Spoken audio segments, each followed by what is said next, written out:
Atenção, greve de ônibus atinge parte de algumas linhas em São Paulo nesta quarta-feira, nessa manhãzinha. Quem traz os detalhes do que acontece exatamente é o repórter João Vitor Rocha. João. Olha, Adriana, nós falamos aqui ao vivo do Terminal Bandeira, no centro de São Paulo, muito próximo do Vale do Anhangabaú. E a informação que a gente tem é que houve um atraso na saída dos ônibus de pelo menos 13 garagens aqui no comecinho da manhã. Segundo a SP Trans, essa situação, pelo menos essa situação, está regularizada. Toda a frota de ônibus daqui de São Paulo já está nas ruas. A SP Trans informou que esse atraso aconteceu principalmente entre as 4 horas da manhã e as 5h15. Mas uma pessoa com quem eu conversei aqui no Terminal Bandeira me falou que no dia de hoje, o atraso está pelo menos 40 minutos a mais do que um dia normal na saída dos usuários para o trabalho. O motivo desses atrasos, principalmente, foi uma assembleia que foi feita durante a madrugada de hoje pelo Sindicato dos Motoristas, que eles cogitam a possibilidade, principalmente, de uma greve na próxima semana. A categoria quer um reajuste salarial de 12,47%, mas as empresas estão oferecendo 10% de aumento. Eles querem ainda um vale de refeição de R$ 33 no valor unitário diário, né?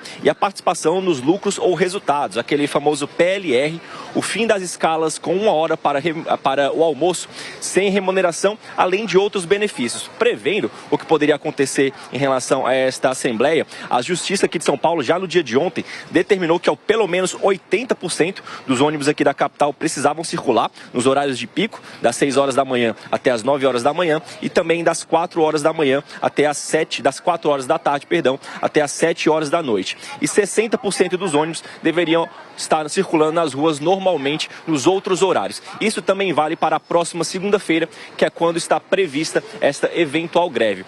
Eu não sei se vocês conseguiram ouvir, mas o aviso sonoro aqui do Terminal Bandeira informou para os usuários que estão aqui no terminal que todas as linhas que circulam aqui no Terminal Bandeira estão atrasadas. Então, nesse dia chuvoso, Adriana e Thiago, a gente que veio aqui pela região central pegou bastante trânsito. Eu posso garantir para você que durante a manhã já é um horário ruim para o trânsito de São Paulo, reconhecido, todo mundo sabe disso. Num dia chuvoso como esse, a situação está ainda pior para os usuários. A gente sempre sabe quem é que mais sofre nessas situações, não é? Valeu, João. Ricardo Salles conosco nessa manhã. Bem-vindo, Salles. Não é uma paralisação geral, algumas empresas, alguns grevistas pedem reajuste de 12%, foi concedido 10%. Situação difícil de chegar a um acordo e os passageiros em São Paulo sofrendo as consequências. Pois é, mas é legítimo, Adriana, as pessoas quererem aumento. Realmente a inflação é algo que tem atingido a todos, sobretudo aqueles que têm menor renda.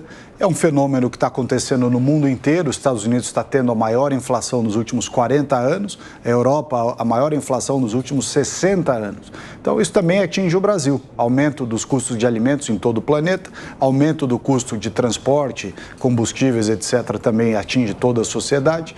Então realmente infelizmente, é o retorno daquele mecanismo da indexação. Quando aumenta a inflação, todos os segmentos querem aumento de salário, aí todos os aumentos de salário que recompõem parte da inflação geram uma nova inflação embutida e assim vai. Esse é um círculo vicioso que decorre justamente desse movimento internacional de aumento dos custos, seja de alimentação, sejam os custos relacionados à energia.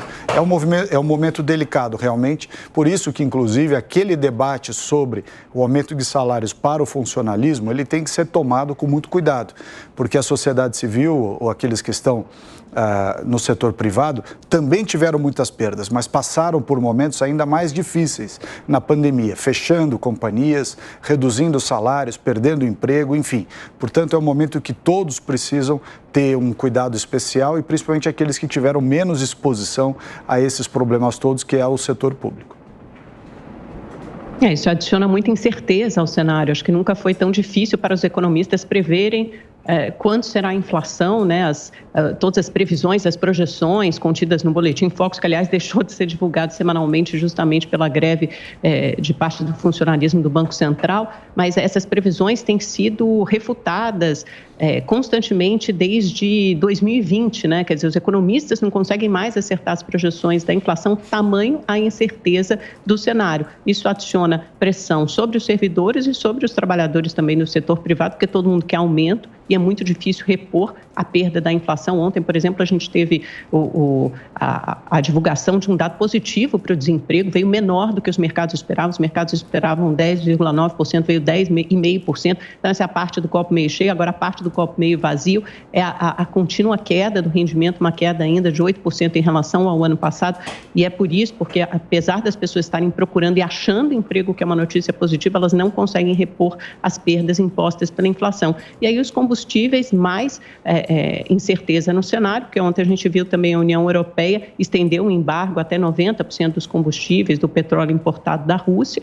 O preço até subiu, depois essa aceleração no final foi contida um pouco no final do preço dos mercados, mas isso influi também na passagem do ônibus. Então, quer dizer, os governantes, prefeitos, governadores vão ter que lidar inexoravelmente em algum momento com essa pressão por reajuste do preço das passagens. Então, a gente tem aí muitas incertezas nesse cenário e isso adiciona um custo extra à vida dos governantes e à vida política.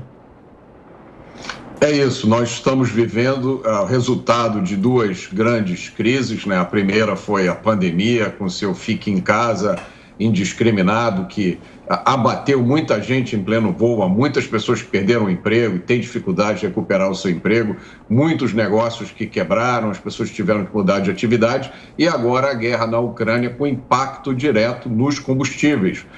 Como o Ricardo falou, isso está acontecendo no mundo inteiro. Nos Estados Unidos, os preços estão altíssimos, na Europa, é uma crise mundial. Mas nem tudo é notícia ruim. Como a Amanda falou, no Brasil foram divulgados os dados do desemprego e o Brasil teve a maior queda nos índices de desemprego, ou seja, foi o país que gerou mais emprego no grupo dos G20. Isso é uma notícia muito boa. O que é preciso a gente manter em perspectiva é que nós estamos vivendo, nós acabamos de sair de uma crise da pandemia, estamos no meio de outra crise, que é a da Ucrânia.